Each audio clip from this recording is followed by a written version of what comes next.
Hi friends, welcome to Rati Creations. This is Nadia Gopinath. So இன்னைக்கு நான் பார்க்க போற கலெக்ஷன் வந்து ஒரு மிக்ஸ்ட் ஜுவல்லரி கலெக்ஷன்ஸ் தான் பார்க்க போறோம். ஸோ இப்போ பார்க்கும்போதே இந்த ஷார்ட் செயின்ஸ்லாம் பிடிச்சிருக்கு அப்படின்னா உடனே ஸ்கிரீன்ஷாட் எடுத்து ஆர்டர் பிளேஸ் பண்ணிக்கலாம். இல்லை ஃபுல் வீடியோவாக பார்த்துட்டு தான் புக் பண்ணுவீங்க அப்படின்னா யூடியூப்ல ஃபுல் வீடியோ வித் ப்ரைஸோட வந்துடும் பார்த்துட்டு புக் பண்ணிக்கலாம். நிறைய வங்கி டைப் ரிங்ஸ்மே வந்து கொண்டு வந்திருக்கோம். நிறைய கியூட்டான டைமண்ட் லுக் லைக் முகப் செயின்ஸ்மே வந்து வந்திருக்கு. ஸோ அதை விட்டு செக் பண்ணி ஆர்டர் பிளேஸ் பண்ணிக்கோங்க. 1 கிராம் ஃபார்மிங் கோல்ட் பிளேட்டட்லேயே வந்து நிறைய ஜும்கா பேட்டர்ன்ஸ் Addigai.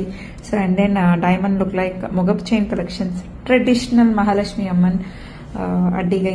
So இந்த மாதிரி ஸ்டோன் வச்சது எல்லாமே வந்து இந்த மாதிரி ஐமோல்ல ட்ரை பண்ணுங்க. ஸோ ஸ்டோன் வைக்காதது கோல்டுக்கு போங்க, ஏன்னா அந்த அளவு இருக்கு கோல்டோட விலை. ஸோ நான் சொல்லி தெரியணும் அப்படின்னு இல்லை, எக்ஸாக்டா look like real gold look. So இந்த 3 லேயர் செயினே பாருங்க, நிறைய டிஃப்ரெண்ட் பேட்டர்ன்ல கொண்டு வந்திருக்கோம். இதே வந்து சிங்கிள் லேயர்லயும் கொண்டு வந்திருக்கோம் பாருங்க. ஸோ பார்த்துட்டு புக் பண்ணிக்கலாம். ஃபுல் வீடியோ யூடியூப்ல வரும், லிங்க் பயோல கொடுத்துருக்கோம் ஃப்ரெண்ட்ஸ். Thank you so much.